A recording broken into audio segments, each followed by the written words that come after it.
Great. Yes. There's obviously scenes in the movie where some of the characters are the Thing, and we don't know it. Were the actors told when you're actually a Thing? No, there was a joke going around the cast. If you were the Thing, did you know you were the Thing? John hated this. But you know what? It lends to the mystery and the tension of the film, because if you're yourself until you're threatened and then turn into something else, that's got its own potential. If you know you're the Thing and waiting to jump on somebody else or get them out of the way, that has another, that's another avenue of paranoia. I didn't figure it out till I saw it. The way? Till I saw it. Oh, yeah. Did you guys, I guess, obviously when you're making it, I assume when you go to the premiere, you guys are blown away by how it looks. And then, it does okay in the theaters, and it continues and lives and continues. And then the remake comes out, because I feel like there's a time when things kind of die down a little bit, and the remake or continuance comes out, and now it's all of a sudden got new life. And here we are, how many years later? What do you guys think about that? Gee. You're part of pop culture. Wow. I never thought of it that way. You're right. Well, the opening in New York was not, there was a snafu in the marketing. E.T. opened the week before, and Poltergeist opened the week after. And they were enormously publicized, and as you know, E.T. was like changed cinema. And we were, the Cat People was, with Natasha Kinski, was supposed to open the week that we opened. But it was in such bad shape that Universal pulled it and waited 6 months to open it. So without marketing the Thing, they put us in that slot because we were ready. So there was like a week of marketing, and there was no build up to it. So I was living in New York at that point. I took my friends down. Now this is funny. A buddy of mine, John Ashton from Beverly Hills Cop, he used to, when something would open, he'd take me to the movies, and he'd walk up to the box office and he'd go, "Yeah, I'm John Ashton, I'm in the movie. Can you give me a couple tickets for me and my bud?" "Oh yeah." So I thought, oh, great. So I got my friends from my apartment building in New York, and we went down to the apartment, and I went, "I'm Joel Polis, I'm in the movie. Can I get a few tickets for my friends?" And they went, "No."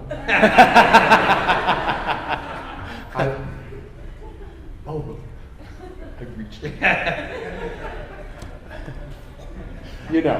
So we went to the movie, and I went with some friends of mine who were fine artists. Big mistake. And we walked out. I remember when it ended, I went. There were very few people in the movie theater, and I was like, "Oh, okay. I guess I'm gonna have to go to another movie to have a career." It was amazing. Nobody showed up. The reviews were not stellar, but then as time went on, it started gaining traction, and I didn't see it for 10 years after we made it. And when I looked at it a second time, I went, "Oh, this is really good. The suspense holds up. The characters are terrific. The acting's terrific." And so when they came out with the prequel, I heard they were doing the prequel, and it was the Norwegian camp. I went to the premiere with, I think, Lawrence Terman, one of the producers, and I wasn't that fond of the movie. I don't know, there was too much CGI. It was, when they went into the flying saucer, they lost me totally. And so, that was the response I had to it. My favorite scene in the prequel was the last shot when the dog was running to our compound. I thought that was great. But I don't remember, frankly, much about the prequel. Huh? I was drinking all day. Not a great way to go to a premiere of a first-class movie there. I was just, really ashamed of myself. And I kept walking out because I had to urinate, which I'm humiliated to have to admit, but it's true. And I saw the movie again 30 years later, and I went to myself, this is a really good film. You know, I had no idea that this was as good a film as it is, and I'm very, happy, and I don't drink anymore, and so grateful to be part of it, Yeah, I think it's rare that something holds up for so long, so Yeah. it's awesome. Yeah. Yes. First of all, don't be ashamed for going to the premiere about many times. I have questions. One, it's probably just internet bullshit, but I heard they actually filmed Fuchs' death. Not true? They had a what? Filmed Fuchs' death. Oh, they killed me off in Los Angeles. One of the characters opens a door, and I'm hanging on the door with a shovel in my chest. I've got pictures of it downstairs. And John took a look at it and went, wrong. It's not a murderer. It's not a slasher movie. And this is as I said, it's a sentient being trying to stay alive. So he realized that he was in the wrong genre. So when we got up to Alaska, he said, "We've redone your death." And so that's what happened. And they took it outside, and then they figured out a way to have me, the body burned. And yeah. Thank you. You're welcome. Thank you. For years. No, okay. Come down and I'll show you that picture. It's very funny. I'm waving to the camera with blood and this shovel in my chest. Yes. At what point did you guys realize you're now part of pop culture? Like, there was a point where like the film was like sort of underground. It's underground. It didn't do well. It did badly in theaters. But then critical consensus hits a point. Pop culture hits a point, and now it's a thing. Honestly, A thing. honestly, this is my 5th convention.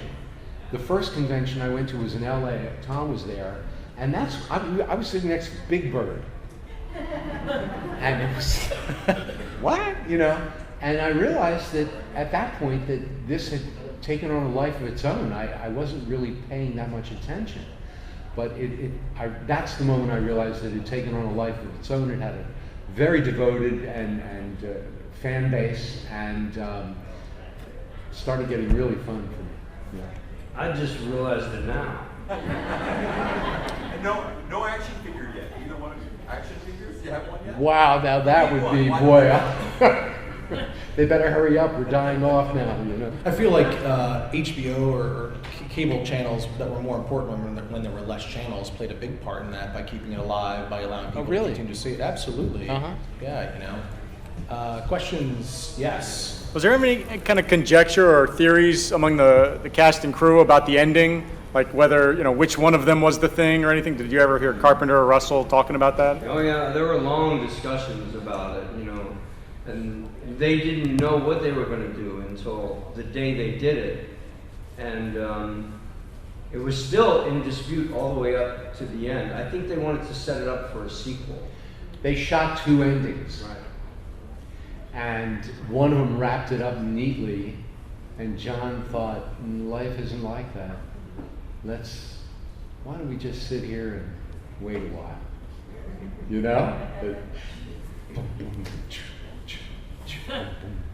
And it was crazy, what a great ending.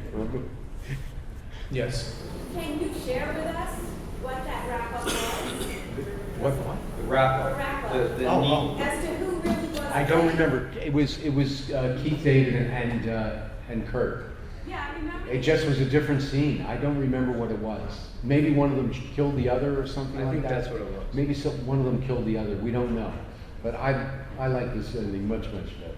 Oh, definitely. Yeah. Yes. I actually asked you last night at the restaurant about the Granny King. How did that come Oh, right. So Richard Dysart is the doctor, and Charlie Hallahan goes into cardiac arrest, and he defibrillates him, and the second time, Charlie's chest opens up, and Dysart's arms go in, and Charlie's chest bites off Dysart's arms. So, I thought I'd seen everything. So, there was a double amputee in Los Angeles who looked exactly like Richard Dysart. When he walked on the set, I went, oh, they can get anything they want. It was freaky.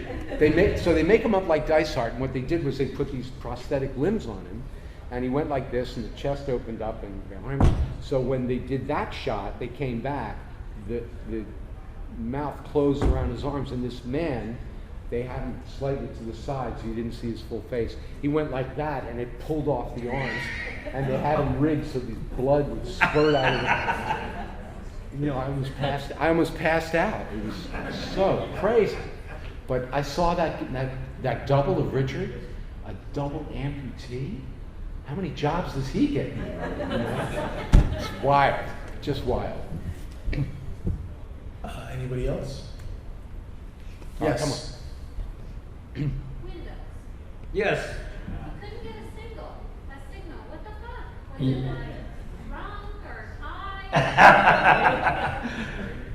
Well, first of all, I'd like to announce publicly that I invented the name Windows. He was called John Simmons, and I just thought, come on, who's going to remember John Simmons? But I put a more pertinent question would be, what is the man wearing dark green sunglasses doing in Antarctica? So I invented this story with the guy, and well, first of all, we were rehearsing. I said, John, I want everybody to call me Windows, and I put the glasses on, and he went, all right, and they did, and it was. I think it's really funny, because Kurt's character is Mac, and I'm Windows.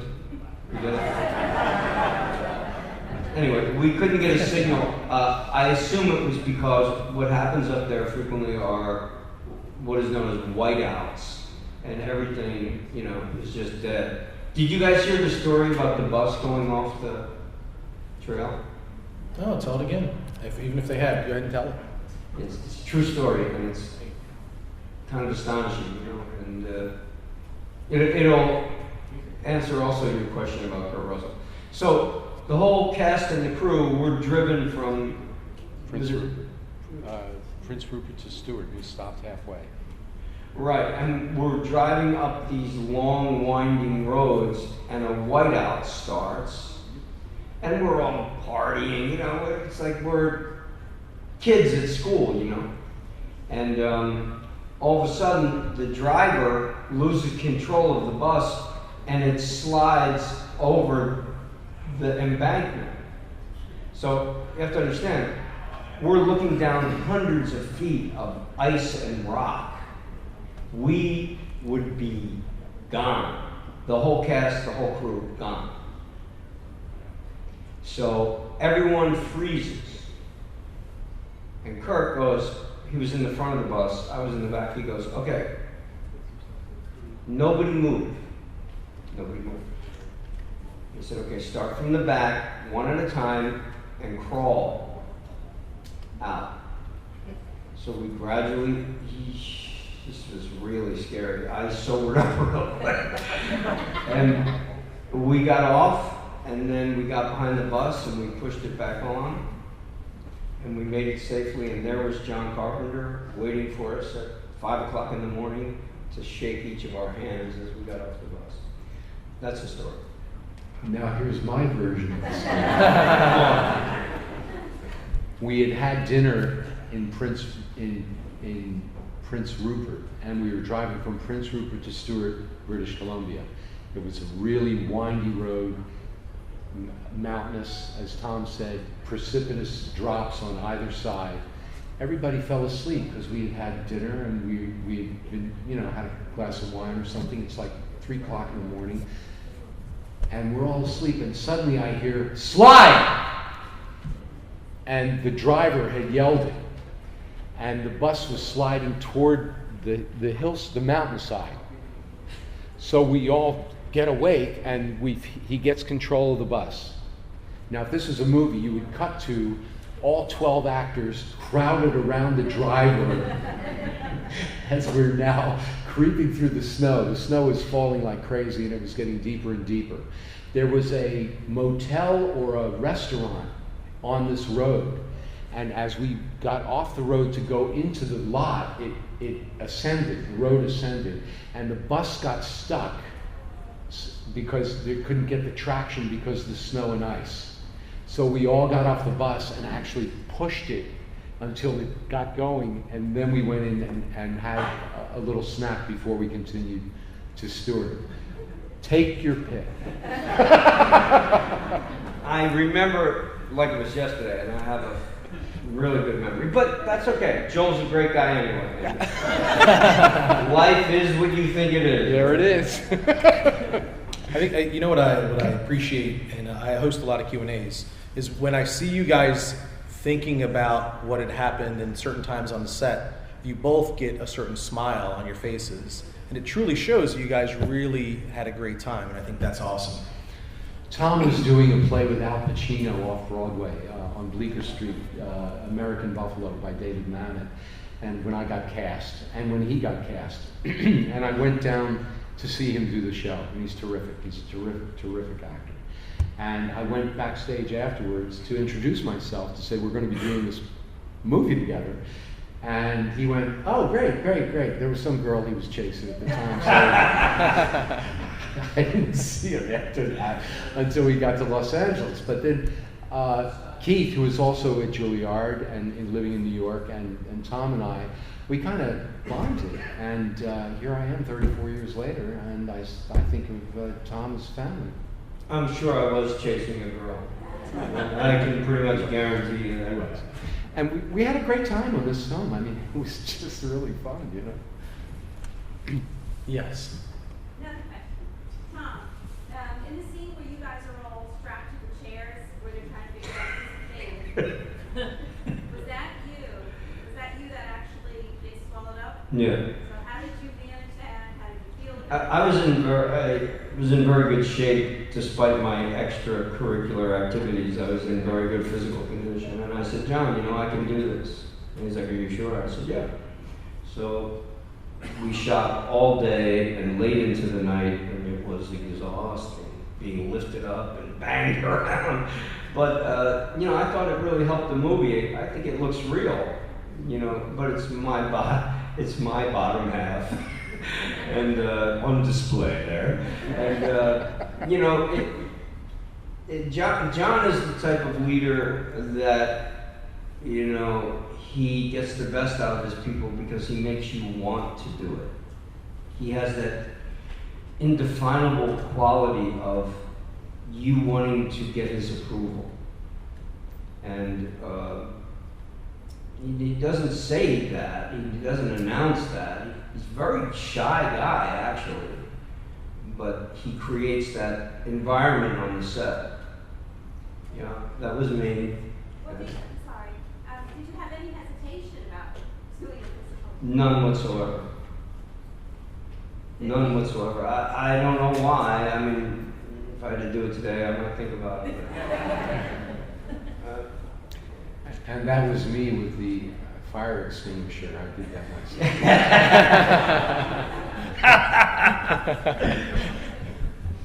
Anybody else? Come on, don't be shy. Yes, in the back, yeah. I know that you talked about your scene of you having the show with you. Is there anything else that was deleted from the final cut of the film that you remember? Deleted? Sure. I can't remember. You know, I can't remember. I'm sure there were things that were cut out of the film, but I don't remember. Yeah. Yes. Yeah.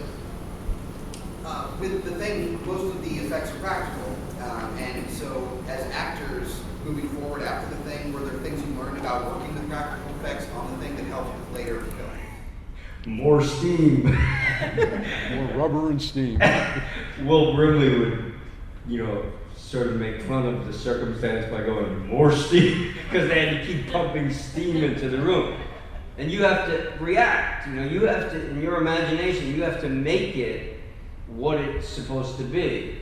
So in answer to your question, it teaches you how to manipulate your imagination to affect the desired result of your character's performance.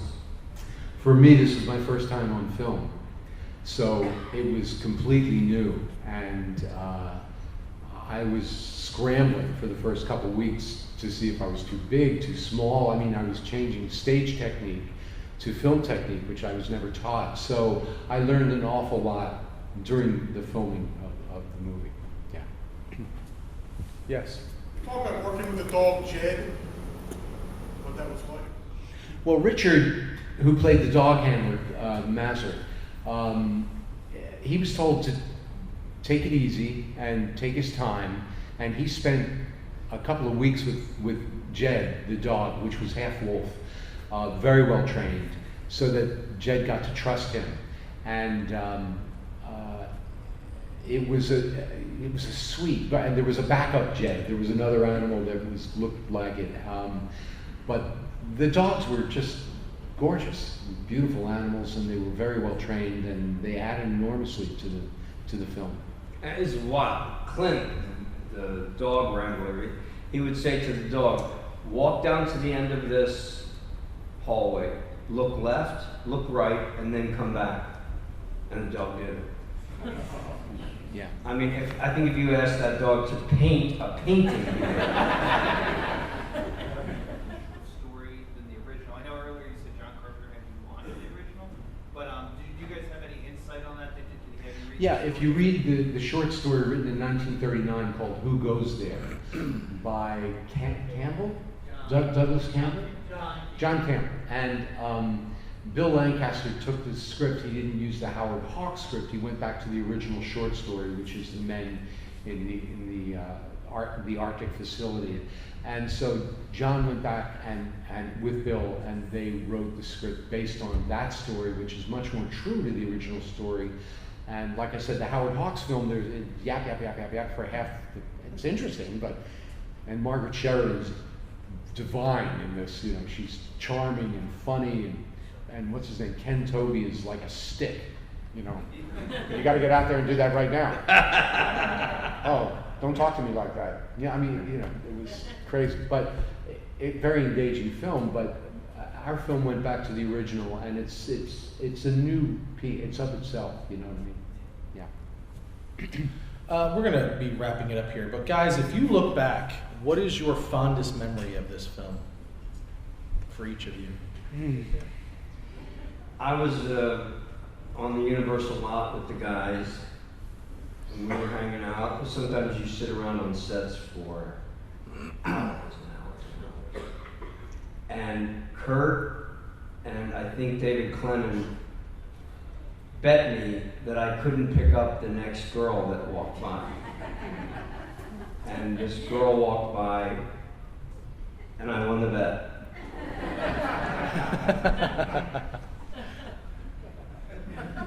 I know, listen, I have no shame. I'm not even going to talk about that. I don't have a favorite moment. Alaska was so beautiful. Okay, when we were staying in a motel in Stewart, British Columbia, and every morning they'd pick us up in this school bus with big chains on it it was a radio-controlled road that went up to these silver and copper mines up in the mountains. We were filming on a glacier. And I remember as we started going down the road, and the snow started getting deeper, but we were going down the road up to the set, there were hundreds of bald eagles on the telephone wires on either side of us. And I had never seen a bald eagle in the wild like that. And it just kind of opened my eyes to really where I was. And I experienced that northern Arctic beauty in a very deep way. We had lots of time up there on the glacier, and sometimes I would just walk out to the edge of it. The ice was thousands of years old, compressed, and it becomes blue when it's compressed for that long time. And I just saw natural wonders that I had never seen before, and it was, for a kid from Philadelphia, it really was exciting. Let's give these gentlemen a round of applause.